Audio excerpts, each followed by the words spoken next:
Alger, les contestataires du régime ont prévu de défiler malgré l'interdiction des autorités, comme toute manifestation en vertu de l'état d'urgence depuis 1992. Une manifestation à l'appel du RCD, le Rassemblement pour la culture et la démocratie.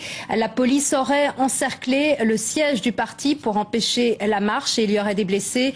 Le pouvoir est sous pression depuis un mois. Des Algériens se sont immolés par le feu pour protester notamment contre la vie chère. On en parle avec Ahmed Tazir, notre correspondant sur place. Y a-t-il eu des arrestations préventives et que se passe-t-il actuellement ? Oui, il y a eu des arrestations. Le siège du RCD, rue Didouche Mourad, est toujours encerclé. La tension est vive. Le calme est revenu après les affrontements qui ont opposé manifestants et forces anti-émeutes. Une dizaine de blessés a été évacuée vers les hôpitaux.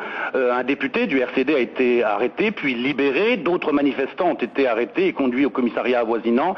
La circulation automobile, elle, n'était pas bloquée dans la rue. Un peu plus tôt, la police était intervenue contre les manifestants à proximité du siège du RCD, faisant plusieurs blessés. Selon des journalistes sur place, au moins 2 personnes ont été blessées. Le député Atman Mazouz a également été blessé au visage. Selon Saïd Sadi, le chef du RCD, parti d'opposition laïque, qui s'est adressé à la presse, des bus d'étudiants ont été interceptés et leurs occupants transférés vers des commissariats d'Alger. Et que fait la police actuellement ? La manifestation n'est pas autorisée. La police, elle encercle le siège, elle empêche les manifestants de se regrouper. Tout regroupement de plus de 10 personnes est interdit. Et c'est bien là le problème, parce que ce que demandent les manifestants, c'est la levée de l'état d'urgence en vigueur depuis 19 ans, qui empêche toute manifestation en Algérie.